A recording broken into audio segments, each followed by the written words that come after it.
Welcome back, everybody, to the Denver Dzogchen podcast. I'm here with Joseph Wagner, and today we are going to talk about an amazing topic, Pure Lands. This is something that Joe really brought into my path.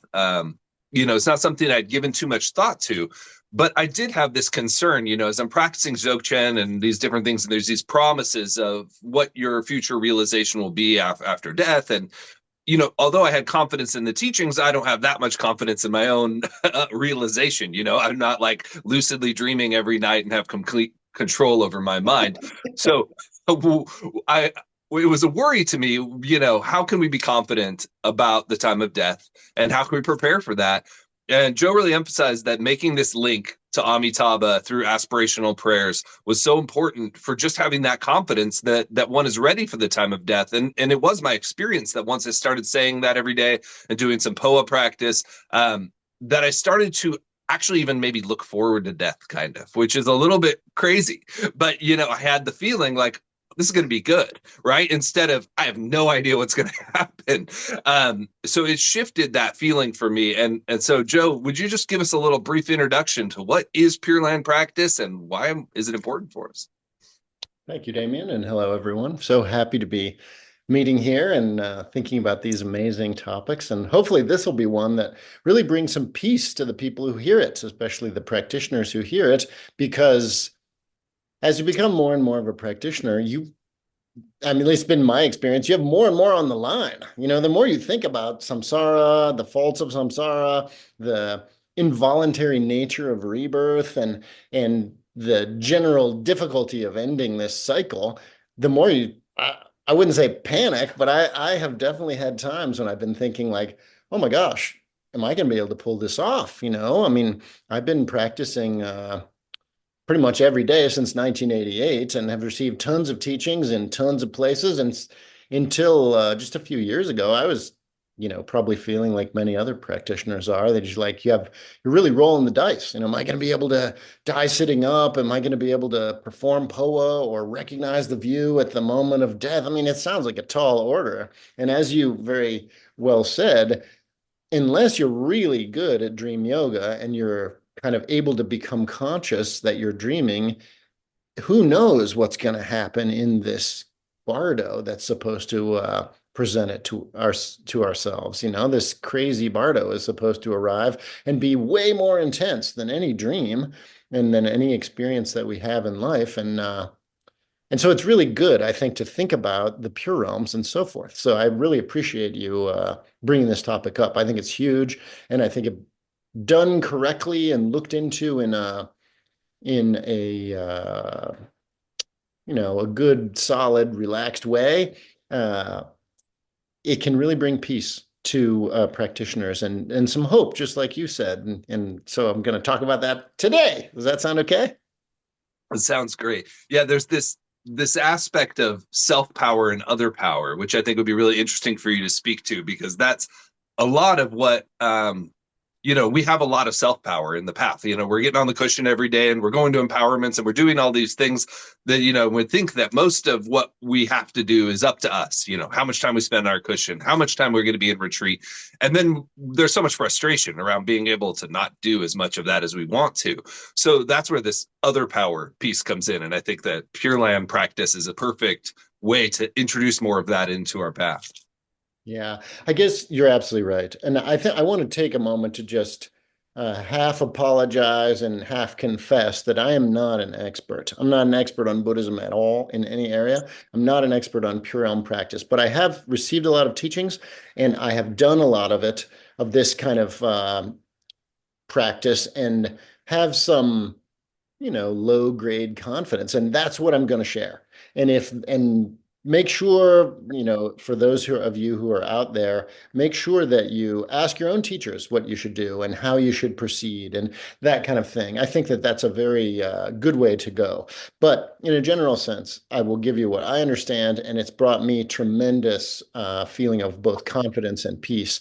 And I think that that is happened to a lot of people in our group. So I'll share where I'm at with that. Um, I guess I want to start by saying that my own root guru, Tulku Urgyen Rinpoche, said that for a practitioner, there's only two kinds of success in on the Dharma path. One is liberation from samsara, and one is anuttara samyak sambodhi, complete perfect enlightenment. And he made it clear, as I think I've said in other podcasts, that if you want to attain enlightenment in one lifetime, you need to curtail all plans, go into full-time retreat, not see anyone, and practice at least 4 sessions a day of 3 hours each, where you're 100% practicing. You're not going out, you're not engaging in ordinary activities, you're really getting rid of the 8 worldly concerns and practicing full time. And even then, there's no guarantee that you'll dissolve into light or that you'll have these higher realizations that are the absolute guarantee of Buddhahood, either in this life or at the moment of death. And moment of death being also including the first bardo and so forth. You have to really do a lot of practice, in other words, to do this. And if we look, before I talk about liberation from samsara, if we look at the way the world is right now, and the great masters, like everyone from Dilgo Khyentse Rinpoche, Noshul Ken, Dunjum Rinpoche, 16th Karmapa, these people who are as close to Buddha as we can even imagine, all of whom, in this context, have passed away, and none of them attained the rainbow body, it must be pretty hard to pull off. Now, whether we say, oh, that's because they had so many students or whatever, it is super uncommon to attain the rainbow body. I think the Bunpos are beating us actually right now. They're still pulling off a few more rainbow bodies than the Nyingmapas. But be that as it may, it's tough to do. And so putting all your eggs in the Dzogchen basket thinking, hey, I'm going to recognize the moment of death, even though I don't remember my dreams or I don't recognize my dreams, I can't rest in luminosity at night, and I'm still prey to disturbing emotions. This seems incredibly foolish. So to attain real enlightenment in one life is difficult, as we know. And I'm not saying we shouldn't try to do that. In fact, my own practice of Phowa and the Pure Land type practices has given me a lot more confidence in my Dzogchen practice, which is very odd, you'd think, but they actually go together really well. That's why we're talking about this. So, as Tulku Urgyen said, 2 possible outcomes for a real practitioner: enlightenment and liberation from samsara. And he specifically said that liberation from samsara here means to be reborn in a pure realm. And hearing this is one thing, but then figuring out how to do it is another. So I, in the last few years, have taken this increasingly seriously, feeling my age and feeling myself approach my inevitable death. Even if I live a lot longer, and we'll see, I'm on the downward slide, right? I'm well over 50%. I'm 55, so being 110, I'd have to take up some Taoist practices. I don't know what would do that. And so as I approach death myself, or at least it becomes more and more a part of my thought process in terms of my own physical dissolution, I decided I better get to the bottom of this pure realm business, and it's been really educational. It's been wonderful, in fact, to think about that. There are many types of pure realm, and there are many different levels and many different ones, right? Tara has her own pure realm. There's Akanishta. There's all these different ones, but the one that we're going to talk about primarily today is the one that's easiest to get into, and that's Sukhavati, Amitabha's pure realm, and Dewachen in Tibetan. As I understand it, and I think the easiest way for Westerners to get a hold of this is not to think of it as a kind of place somewhere, but more as a mentally created, dreamlike space that was created through the aspirations of Amitabha Buddha. And that the special feature of Sukhavati is that it's easy to get to. In fact, it says in many of the Amitabha Sutras, associated sutras, and the teachings that go with those, that the main thing that you have to have is a wish to go there. More or less, as I understand it, Amitabha said, anybody who wants to come here, who makes a link with me, they can come here. And if you think about that just for a second, this sounds like a good plan. It doesn't. Many Dzogchen people seem to think like they're cheating or they're taking the easy way out if they aim to go to Sukhavati. Well, hey, real Dzogchen practitioners, they try to attain enlightenment and the rainbow body in this life. And that's true, I guess, in a sense.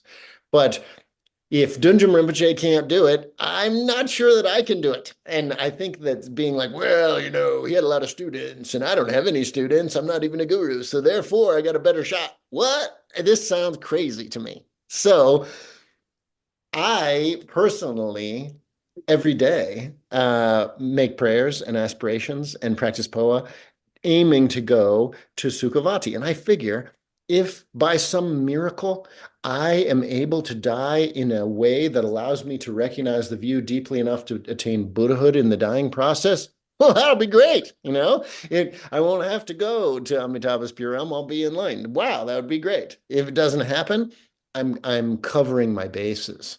So this is the general way I look at it. Does that make sense so far? Totally. And it does seem, like I think I heard that Tulku Rinpoche, who passed not long ago, he just said that I'm going to Sukhavati. That was even his intention. He didn't even try to play around anything else. So I think that there's a kind of atmosphere, a recognition that we might need to shift our intentions in this direction as things get harder. It gets harder to practice in our world. I studied Pure Land Buddhism a little bit in college, and there's whole schools, like in Japan, especially a very large school of Pure Land Buddhism, because the people there felt that it was too hard to attain enlightenment anymore. People were part of society, they have families, and they recognized they couldn't do what Shakyamuni did. They couldn't go sit for 7 years. So the confidence and the reliance on Amitabha, it's not exclusive to Tibetan Buddhism. It's a worldwide phenomenon. You're absolutely right. Absolutely right.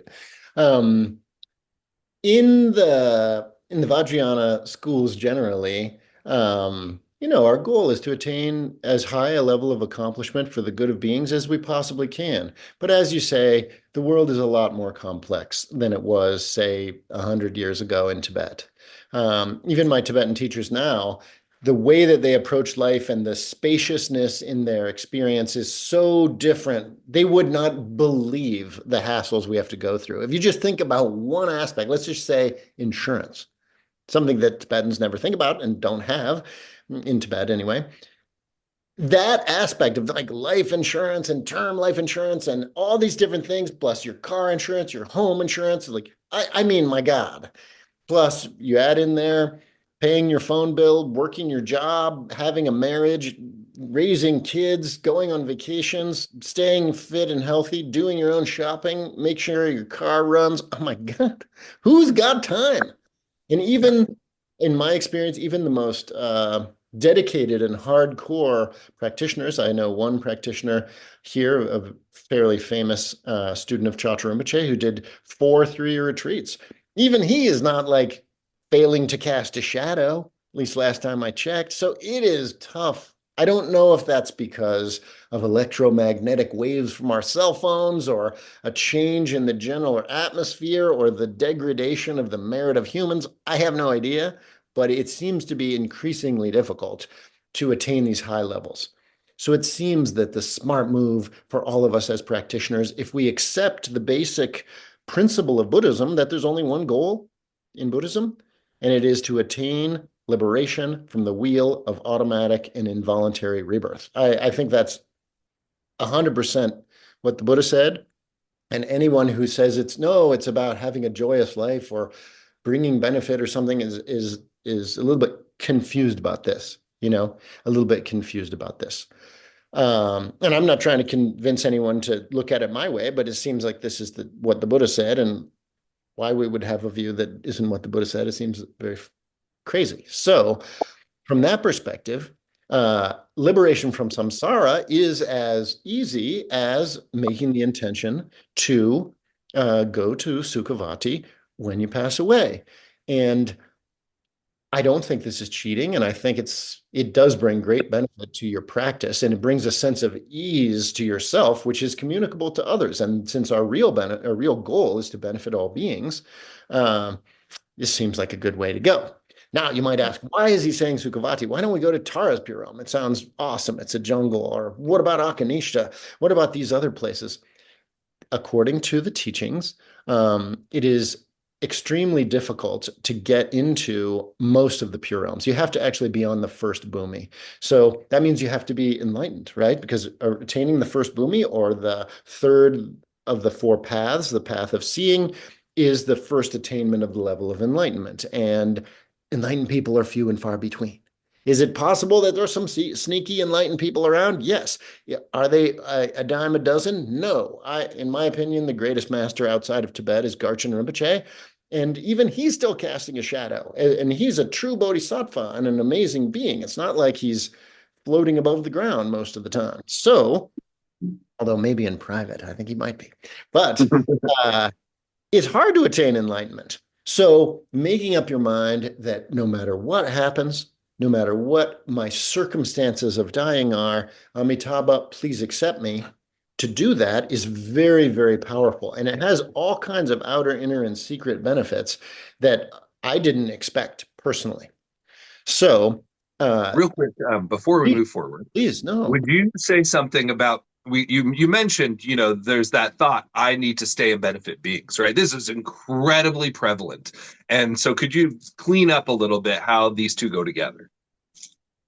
Yeah, this is an important thing because, and I can only give my opinion. I have run it by some of my teachers and who liked it, but I'm not an authority, and I'm not saying that I can tell you how it's going to be. That's not what I'm saying. I'm throwing out a way of understanding it for people like myself, educated people, reasonably educated, Westerners who grew up in a context of scientific materialism, and we have to deal with that stuff. We've got to deal with that stuff in our world, and how we're going to relate to it. It's it it's very difficult to really separate yourself from that. So this all comes from my interpretation of the many teachings I've received, my own practice, and whatever has come from those things being combined. So it's important for everyone to understand that I'm not claiming to be any kind of expert or something like that. I'm just saying what works for me. People can try it and they can see. In parentheses, as Agyananda Bharati said, the path is spiritual experimentalism. We are trying. And Westerners are different from Tibetans, and Tibetans are different from Tibetans born in India, or born in the West or whatever. We are all different, and we have to figure it out in some ways for ourselves. And so this is the way it works for me. I offer it up. If it's good for you guys, killer. If it isn't, then you just use this as something that you can make fun of. That's perfectly fine. So getting to your point here, it is a very strong belief that when you take the Bodhisattva vow, what you are vowing to do is be reborn on the earth for the benefit of beings until everyone's liberated. I've got a couple issues with that. And my main issue is that no matter how serious you are as a practitioner, mostly you're not benefiting beings now, right? If you're Garchen Rinpoche, or you're one of these other amazing lamas, someone like Dzogchen Rinpoche who's constantly traveling and teaching continuously, has thousands of students, maybe your presence here is really, if we divide it down the middle, this is like you're only for yourself. This is that you're only for others. Maybe they're on the side of only benefiting others, but they still consume resources and they still take up space. And, it's a mixed thing no matter where we are. It's in as long as we're on the earth, it's mixed, some good, some not so good. So here's my view, and I won't get into the super esoteric side of it, but when you go to a pure realm, you are freed from materiality. There's no way you can have a material body in a pure realm. It may appear that way at times. I'm not sure. I haven't visited many pure realms, so I can't be sure what they're all like. But so long as you have a body, you have this I sense. And that I sense has to be overcome. And when we're on the earth, we overcome it by doing practice, right? But even my friends who are in full-time retreat or in, 3 sessions a day and have been for 20 years, they're not out there benefiting beings in a practical sense. They're meditating, which is, of course, excellent for beings and does bring benefit, and no question about it. But it takes enormous amount of time to get any kind of accomplishment going, and this is not our first time through this, around this rodeo. We keep coming back, and you still have to meditate. Doesn't matter if you're born as a Tulku or just a regular person, right? It took me, I feel very fortunate. I met the Dharma when I was only 18, and I've been sitting, maybe 19, and I've been sitting every day since then, still totally ordinary, still Mr. Klesha, still Mr. Confusion. And that's with the good fortune of meeting a lot of great lamas, of whom there are fewer and fewer. So we have to first really say, like, are we actually benefiting beings right now? And I think that in my own case, in spite of doing a little teaching and sending out, thousands of stupas and trying to support practitioners and answering questions when I can and meditating 3+ hours a day, I'm still providing only the most minuscule amount of benefit. So I encourage everyone to let go of this notion that the only way you can fulfill your Bodhisattva vow is to be born here on the earth. Not doing it now, for the most part. Even the greatest, most kind beings like Mother Teresa are still encased in a body that only is one at a time. They can only do one thing at a time. When you are released from this materiality and born in this magical pure realm, which is a place where there is no suffering, try to think about it just for a second. There's no suffering. What is that? Of course, there are 3 kinds of suffering. There's the suffering upon suffering, like regular old getting poked in the eye, falling down the stairs stuff. There's the suffering of change, which is that nice things turn into crappy things, like 1 donut tastes good, but 15 donuts? No. And then there's the ever-present suffering of conditioned existence. These are impossible to escape from so long as you have a physical body. In Sukhavati, you don't have that same type of body. Everybody's the same. There are no male-female splits. So the polarity that drives the samsaric wheel of, meeting a partner and having babies and all this crazy stuff, none of which is bad. I think it's awesome, but it's very much confined to a physicality world. That stuff's eliminated. In that pure realm, you hear the Dharma continuously. Amitabha himself is preaching all the time, and whatever other beings are there are continuously saying the Dharma, and you feel like meditating, and your meditation goes much deeper, and you are guaranteed that you won't leave there till you attain enlightenment. So to me, it seems that being born in a pure realm is actually far superior to being born on this earth, because in this earth, we have to still take care of ourselves. And as soon as you link up with someone, they become part of you, and it's you against the world, and this is impossible to overcome. Even Patro Rinpoche, the greatest bodhisattva, or Shabkar, who Patro himself prostrated to, even these beings still had to eat. They still had to do all the material things that we have to do.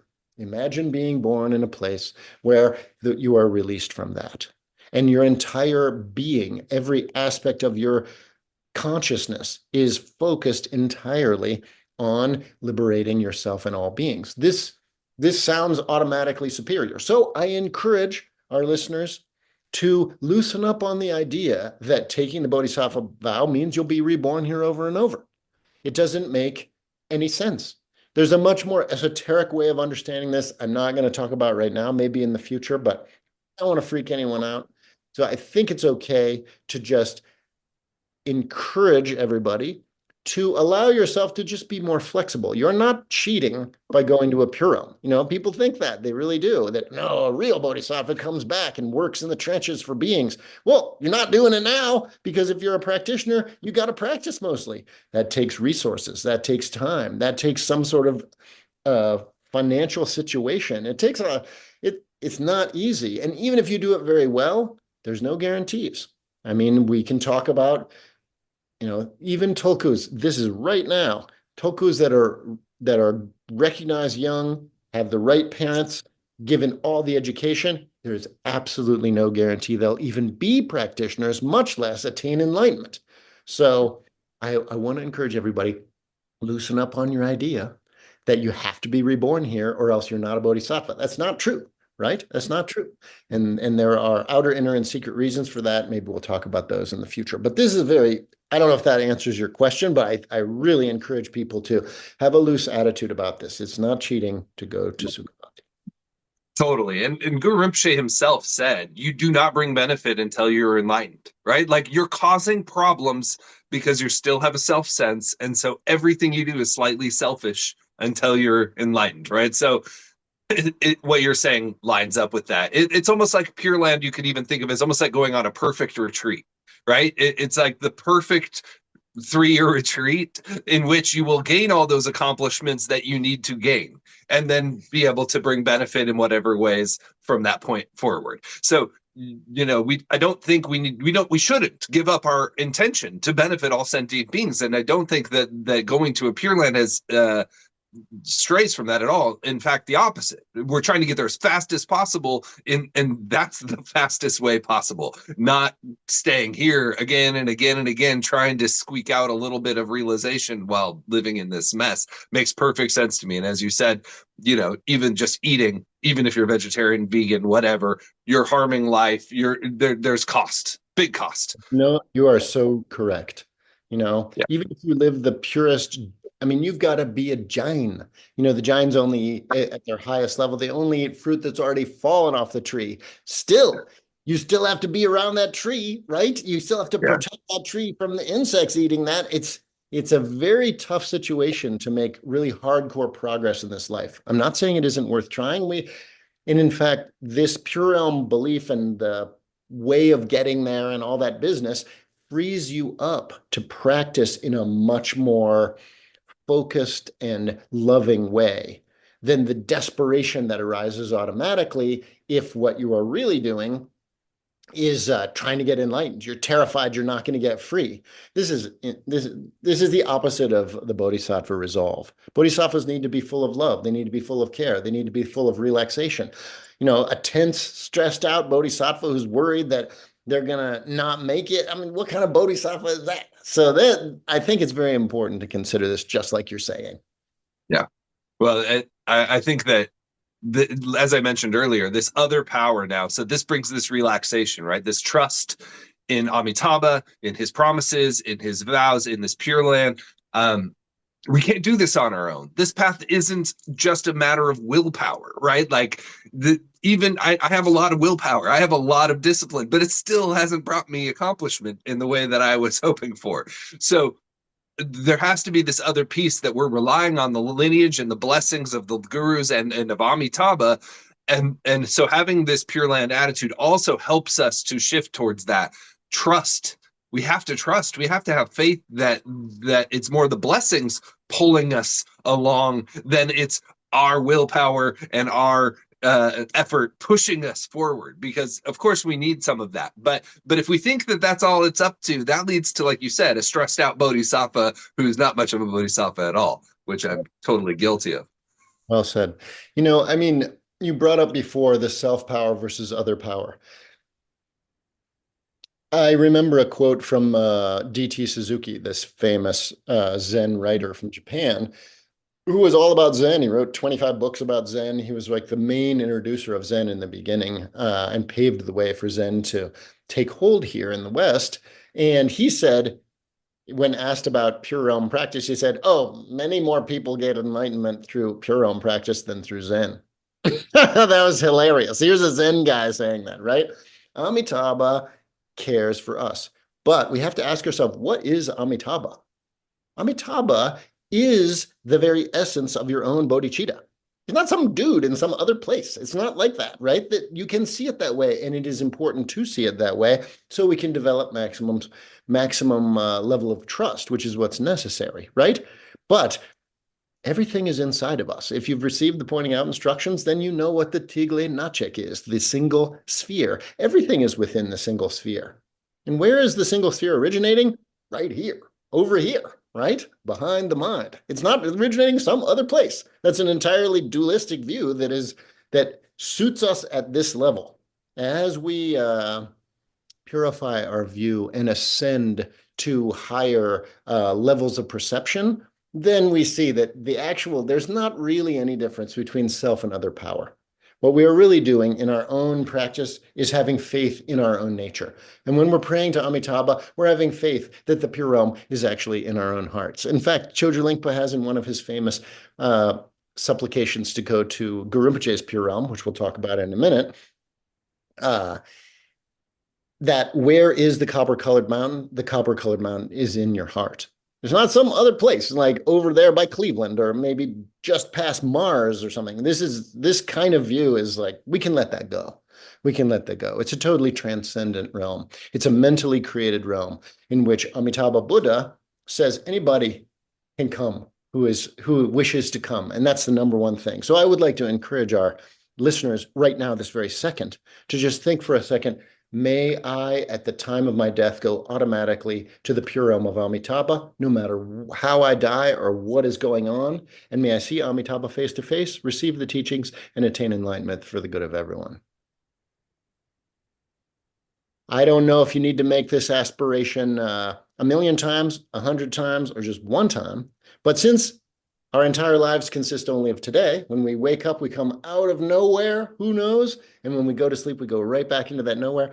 The best thing to do is to make this aspiration today, since there is only today, right? As it says in Kung Fu Panda, yesterday is only a memory and tomorrow but a dream. But today is a gift. That's why they call it the present, right? I think that's very cool. So we have this present, and in this present of today, we should make aspiration, may we go to Amitabha's pure realm. And that makes the link, right? And the same link is made when you practice Phowa, right? You're stretching the rubber band of your consciousness and hooking it on the heart hook of Amitabha. So when your body-mind comes apart at the time of your death, you snap immediately up into Amitabha's pure realm. And then problem solved. Because I just say this one thing, so people who are more philosophical can get an idea of what we're really talking about. Imagine that you're in a place where there's no suffering, okay? I mean, suffering is not possible there. But in that place, you're thinking, well, you know, all my friends and family, they didn't come here. They're on the earth suffering. Isn't that a kind of suffering? Of course it is. So it must be that on some level, those beings are also in Sukhavati when you go there. This is really worth contemplating. I think it's extremely profound. It's not found in any text, but it's much more the real Mahayana, Indian Mahayana view, which was very vast and complex, right? And very incredibly transcendent, than it is to think, I'm going to go there and then maybe I'm going to send helpers back. This whole idea is just a dualistic notion that is created by us and our confused our confused minds. If we really have faith, which we only have to have faith right now, right? There's only now. So today we can have faith. Tomorrow, maybe we'll have doubts, but since it's never tomorrow, we don't have to worry about that. If we have faith and we make aspiration over a period of time, if you combine this with prayers and little Phowa and so forth, or maybe even if you don't, after a few weeks, you realize, I think I'm good. You have this automatic, weird, indwelling confidence arises. And you think, well, maybe I don't have to die sitting up. Maybe I don't have to give away everything I have and have this amazing opportunity at the time of death to be die like a Vidyadhara. I mean, that would be amazing. And if we can, we should. And if we have the chance, we should make prayers that we can do that because it's very inspiring. But maybe you're driving down the street and you get in a car accident and you're dead. Or as Tulku Urgyen said, you're eating a piece of food, you choke, you fall over, you're dead. You know, this happens to people every day. It will happen to us eventually. How much of a relief is it to think it doesn't make any difference how I die? I die alone in a cave like Khyentse Wangpo aspired to, or I die in a park where I get set upon by bandits. Who knows? But it doesn't matter because Amitabha's got a hold of me. To me, this is like incredibly freeing. It frees me to be a bodhisattva now, which is much better than being all graspy and like, I better be careful who I interact with because it might mess up my samaya. What a primitive notion. I wanted to mention little tangent here. So one thing you mentioned earlier, I think is so important, that Amitabha is not some dude, right? When Garchen Rinpoche's translator translates bodhicitta as great love, right? And Garchen Rinpoche uses bodhicitta as synonymous with the nature of mind, everything, right? So the great love is the whole thing. Well, great love is Amitabha, right? What we're really saying is that we are linking up with great love, trusting great love will pull us through this whole thing. And we can put all of our confidence in great love, and that we don't need to count on anything else. And that's the essence of all of the teachings, and the essence of ourselves, and the essence of our lamas. And also, I want to say that for myself and for others brought up in the Christian tradition, in some ways, we were brought up in a Pure Land tradition, right? This confidence that we are going to be cared for and taken through love to somewhere where everything is great. We have that pretty deep in our psyche. I think even if you weren't raised Christian, it's in there, like permeates our culture and everything. So in a lot of ways, these practices link up with our own karmic tendencies really, really well. And so, of course, it's not the same in the sense that we don't believe in a God and we don't have these eternalistic notions, and it's not separate, as we said, it's part of our nature as it is. But we can kind of link those two together through Pure Land practice and kind of pick up some of these frayed edges from our Christian notions and connect them to our path. And it also, brings in, in some ways, like when Christianity came to Japan, they were like, sure, so Jesus is Pure Land and we have Amitabha's Pure Land. It also creates this kind of like harmony, I think, when we see these connections. And if we're really thinking that it's about great love, and what I mean, and what Garch Rinpoche means by great love is not ordinary dualistic love, right? It's not attachment-based love. It's the love without concepts, love, emptied love, right? And that is really what we're working to bind ourselves to. And so I think it's just so important that we really highlight that thing that you mentioned, that's really what this is. It's not a cartoon that we're going to go enter into, which is often kind of what we imagine. We're entering into the heart of great love and trusting great love to take us from this life onward. Beautiful. Beautiful. Yeah, I will relate a story that I heard from one of Garchen Rinpoche's translators in Europe. He was translating for interviews. This is some years ago when Rinpoche was still traveling. And someone came in and had all these questions about the relationship and what should I do? And of course, Rinpoche can give, what we think of as just like conventional wisdom, as well as he can give the ultimate nature. And he gave a few teachings, ideas about how to work with the situation and whatever. And the person was so grateful and they left. And he turned to my friend, the translator, and said, what other people call love, that's what I call attachment. This is a big teaching. Here we're talking, when he says great love, it isn't the same as what you love, Oreo ice cream bars. It's not that kind of love. It's a different sort of thing, a much more transcendent and whole, complete sense of letting go of one's own interests than it is like loving someone like you love your girlfriend. It's a different situation. I think that story really said a lot. I think about it all the time, like, wow, what I refer to as love a lot of the time is just another form of attachment. He's completely transcended that. He loves me, who he hardly ever sees and doesn't really know, the same as he loves his own translator and who is there every day, or his kempos who are serving him continuously. He has no differentiation. All beings, same being for him. They're all yidams, and he loves them all the same. It's incredible. And that's, of course, what we should aspire to. And if we are able to actualize that, then we're in the pure realm right now. No need to wait for death. Yeah, and that isn't that true as well. That I think most of us who've been on retreat and practiced with powerful lamas and with good practitioners, you can get a taste of this Pure Land right here and now. These moments when everything gets lighter and your experience becomes more transparent and there's less suffering. So this isn't far-fetched. This isn't something completely removed from our experience. It's just a continuum. It's at the other side.